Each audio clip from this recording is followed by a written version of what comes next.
Hello बच्चों, कैसे हैं आप सभी। आई होप आप लोग बहुत अच्छे होंगे और आपकी पढ़ाई बहुत अच्छी चल रही होगी। सो प्रीवियस क्लास में हमने मस्कुलर टिश्यू को अच्छी तरह से कंप्लीट कर लिया था। मस्कुलर टिश्यू में हमने पर 3 टाइप्स ऑफ मस्कुलर टिश्यू हमने देखा था, अनस्ट्राइटेड, स्ट्राइटेड और कार्डियक मस्कुलर टिश्यू यहाँ पर हमने देखा था। और साथ में हमने कनेक्टिव टिश्यू के बारे में देखा था। हमने समझा था कि टेंडन्स और लिगामेंट्स क्या होते हैं, बोन्स और कार्टिलेज क्या होते हैं, एरियोलर और एडिपोज कनेक्टिव टिश्यू क्या होते हैं। तो इन सब चीज़ों के बारे में हमने ऑलरेडी डिस्कस किया हुआ है। अगर आपने उस वीडियो को, प्रीवियस वीडियो को आपने अभी तक नहीं देखा तो प्लीज़ आप पहले उस वीडियो को देखिए सो दैट आपको एनिमल टिश्यू का टॉपिक अच्छी तरह से समझ में आ जाए। आज हम अपना लास्ट यहाँ पर कनेक्टिव टिश्यू कंप्लीट करेंगे जो कि ब्लड है। ब्लड के बारे में हमने प्रीवियस क्लास में डिस्कस नहीं किया था। आज हम ब्लड के बारे में डिस्कस करेंगे और आज हम देखते हैं सबसे पहले कि ब्लड क्या है और ब्लड में क्या क्या यहाँ पर चीज़ें प्रेजेंट होती हैं, क्या क्या यहाँ पर सेल्स प्रेजेंट रहते हैं। तो सबसे पहले हम देखते हैं ब्लड।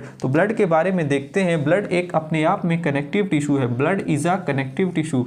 ब्लड को हम कनेक्टिव टिश्यू कहते हैं क्योंकि इसका काम है चीज़ों को ट्रांसपोर्ट करना, एक जगह से दूसरी जगह ये चीज़ों को ट्रांसपोर्ट करता है। अगर हम ब्लड की बात करें तो ब्लड को हम बोलते हैं blood is a fluid connective tissue. Blood एक फ्लूइड कनेक्टिव टिश्यू है, एक स्पेशलाइज्ड फ्लूइड कनेक्टिव टिश्यू है। मतलब अगर कनेक्टिव टिश्यू को बात करें तो यहाँ पर एक हम स्पेशल कैटेगरी यहाँ पर बना दिए हैं, जिस वजह से हम ब्लड को बोलते हैं कि स्पेशलाइज्ड कनेक्टिव टिश्यू है। तो ब्लड की अगर हम बात करें तो ब्लड क्या करता है, ट्रांसपोर्ट ऑफ हार्मोन्स। जो भी हमारी ब्लड स्ट्रीम में, जो भी हमारे ब्लड वेसल्स में हार्मोन्स हैं, तो ब्लड के थ्रू ही वो ट्रांसपोर्ट होते हैं, एक जगह से दूसरी जगह तक वो जाते हैं। गैसेस का यहाँ पर ट्रांसपोर्ट होता है, वेस्ट मटेरियल का ट्रांसपोर्ट होता है और साथ में प्रोटेक्शन अगेंस्ट डिसीजेस। जो भी हमारी बॉडी में डिसीज़ होती हैं उन सभी से हमारा जो ब्लड है हमें प्रोटेक्ट करता है, एक तरह से वो हमें बचाता है। प्रोटेक्शन में ब्लड का भी इम्पॉर्टेंट रोल है। तो ब्लड के हमने यहाँ पर कुछ फंक्शंस देखे, जैसे कि transport of hormones, waste materials and food particles. जो भी हम फूड पार्टिकल्स खाते हैं, कंज्यूम करते हैं, इनटेक करते हैं, उनको भी ये ट्रांसपोर्ट करवाता है। तो इस तरह से आपने यहाँ पर समझा कि ब्लड के कई सारे यहाँ पर इम्पॉर्टेंट यहाँ पर फंक्शन हैं। ब्लड में यहाँ पर क्या क्या चीज़ें प्रेजेंट होती हैं। सबसे पहले तो ब्लड में यहाँ पर 55% प्लाज्मा प्रेजेंट रहता है। 55% और यहाँ पर फॉर्म्ड एलिमेंट्स प्रेजेंट रहता है, जो कि अपने आप 45% ये ब्लड का टोटल ब्लड वॉल्यूम का ये बनाता है। तो अगर हम बात करें तो यहाँ पर हम लिख सकते हैं कि ब्लड, यहाँ पर हम लिख सकते हैं फॉर्म्ड एलिमेंट्स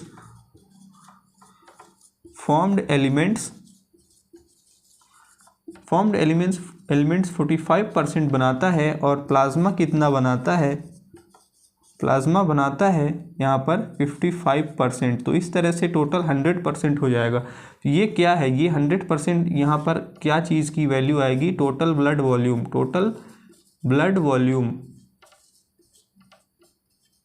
अगर हम टोटल ब्लड वॉल्यूम की बात करें तो उसमें से 45% यहाँ पर, तो उसमें से फॉर्म्ड एलिमेंट्स 45% होते हैं और प्लाज्मा यहाँ पर 55% होता है। अगर हम प्लाज्मा की बात करें कि प्लाज्मा क्या है, तो प्लाज्मा एक फ्लूइड पार्ट ऑफ ब्लड है। प्लाज्मा क्या है, fluid part of blood and it contains 90% water and 7% protein.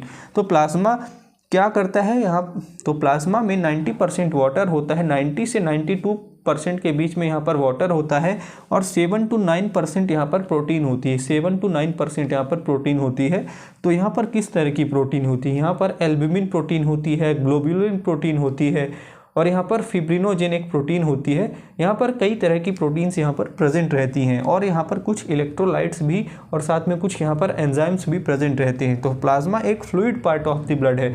अगर टोटल ब्लड वॉल्यूम की बात करें तो ये 55% का वॉल्यूम ये ऑक्यूपाई करता है। अब ब्लड में कुछ यहाँ पर सेल्स प्रेजेंट होते हैं जिन्हें हम बोलते हैं red blood cells, white blood cells and यहाँ पर थ्रोम्बोसाइट्स, और जिन्हें हम प्लेटलेट्स बोलते हैं। तो रेड ब्लड सेल्स के बारे में देखते हैं। रेड ब्लड सेल्स में क्या होता है, हीमोग्लोबिन होता है, जो कि एक रेड कलर का पिगमेंट है। Haemoglobin is a red pigment and it helps in transport of oxygen, और ये ऑक्सीजन की ट्रांसपोर्ट में हेल्प करता है।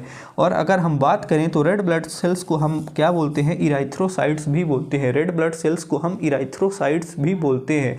तो एक बहुत इंपॉर्टेंट यहाँ पर फैक्ट है, इसको आपको अच्छे से याद रखना है।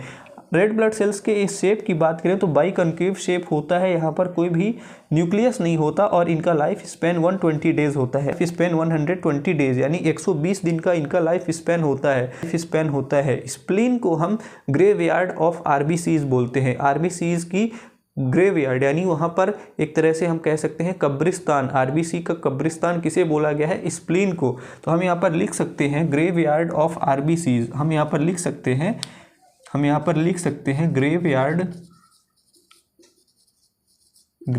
Of RBCs. आरबीसीज का ग्रेवयार्ड क्या है, स्प्लीन। ये छोटी छोटी चीज़ें हैं जिन्हें आपको ध्यान में रखना है। तो इस तरह से हमने यहाँ पर रेड ब्लड सेल्स के बारे में देखा। अब हम देखते हैं यहाँ पर वाइट ब्लड सेल्स। तो वाइट ब्लड सेल्स को हम ल्यूकोसाइट्स भी बोलते हैं, और ये डिफेंस अगेंस्ट इन्फेक्शन, हमारी बॉडी में कोई भी इन्फेक्शन हो जाता है तो वहाँ पर वाइट ब्लड सेल्स हमें प्रोटेक्ट करती हैं। तो एक तरह से कह सकते हैं कि ये हमें इन्फेक्शन से, हमें माइक्रोब से ये बचाती हैं। तो इस तरह से आपने यहाँ पर WBC के बारे में देखा। अब हम WBC के टाइप्स की बात करें तो हमें WBC के टाइप्स भी जानने चाहिए। यहाँ पर WBC के टाइप्स तो 2 टाइप्स में डिवाइड किया गया है, ग्रैनुलोसाइट्स और एग्रैनुलोसाइट्स। तो इसके बारे में हम अभी आगे के टॉपिक्स में डिस्कस करेंगे, ग्रैनुलोसाइट्स क्या है और एग्रैनुलोसाइट्स क्या है। हम यहाँ पर फिलहाल एक ओवरऑल हम यहाँ पर टाइप्स देखते हैं, एक हम यहाँ पर नॉर्मल लैंग्वेज में हम यहाँ पर टाइप्स देखते हैं। तो लिम्फोसाइट्स यहाँ पर WBC का टाइप है, जहाँ पर टी सेल्स और बी सेल्स यानी टी सेल्स और बी सेल्स यहाँ पर प्रेजेंट होती है। टी सेल्स क्या करती हैं, अटैक करती हैं इन्फेक्टेड सेल को, और बी सेल्स क्या करती हैं, प्रोड्यूस करती हैं antibodies, produce antibodies. B cells का काम है एंटीबॉडीज का प्रोडक्शन करना, और टी सेल्स का काम क्या है, अटैक करना, अटैक इन्फेक्टेड सेल। जो भी इन्फेक्टेड सेल होती है उसे ये अटैक करते हैं। लिम्फोसाइट्स की बात करें तो 20 से 40% यहाँ पर ये WBC का यहाँ पर वॉल्यूम ऑक्यूपाई करते हैं। मोनोसाइट्स की बात करें तो मोनोसाइट्स में मैक्रोफेजेस यहाँ पर होते हैं। मोनोसाइट्स क्या करते हैं, यहाँ पर मैक्रोफेजेस का फॉर्मेशन करते हैं, जो कि 2 to 8%, 2 से लेकर 8% तक ये एरिया ऑक्यूपाई करते हैं, वॉल्यूम ऑक्यूपाई करते हैं। अगर हम यूशनोफिल्स की बात करें तो इनका रोल एलर्जिक रिएक्शन में है। एलर्जिक रिएक्शन में यूशनोफिल्स का रोल यहाँ पर इम्पॉर्टेंट हो जाता है।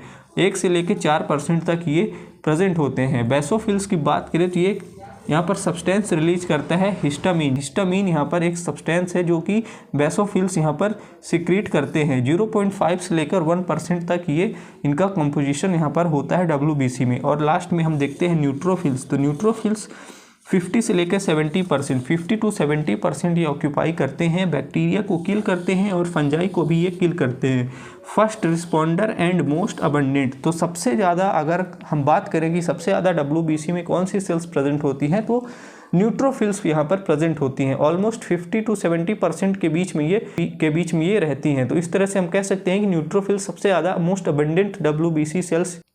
मोस्ट अबंडेंट सेल इन WBC। वाइट ब्लड सेल्स की बात करें तो वहाँ पर सबसे ज़्यादा चांसेस रहते हैं, वहाँ पर सबसे ज़्यादा क्या प्रेजेंट रहेंगे, न्यूट्रोफिल्स प्रेजेंट रहेंगे। और ये फर्स्ट रिस्पॉन्डर है, सबसे पहले ये रिस्पॉन्ड करेंगे। अगर कोई भी बैक्टीरिया, वायरस, अगर कोई भी बैक्टीरिया, फंजाई आ गया तो सबसे पहले ये रिस्पॉन्ड करेंगे। अब हम प्लेटलेट्स की बात करते हैं तो प्लेटलेट्स को हम थ्रोम्बोसाइट्स भी बोलते हैं। और प्लेटलेट्स क्लॉटिंग ऑफ ब्लड यानी ये ब्लड की क्लॉटिंग करवाने में हेल्प करते हैं, ब्लड की क्लॉटिंग में ये हेल्प करते हैं। तो इस तरह से आपने यहाँ पर ब्लड के बारे में देखा। एक स्पेशलाइज्ड फ्लूइड कनेक्टिव टिश्यू है। Blood is a fluid connective tissue. It is a specialized connective tissue and it is made up of formed elements and plasma. Plasma is composed of 55% and formed elements make up to 45% of total blood volume. Formed elements has various cells like WBC, RBCs and platelets, whereas plasma has 90 to 92% water, 7 to 9% proteins such as albumin, globulin and fibrinogen, and it has some other electrolytes and some enzymes as well. So here we discussed about blood and its composition. Now we will discuss about nervous tissue, and we will learn about nervous tissue and learn about the structure of neuron.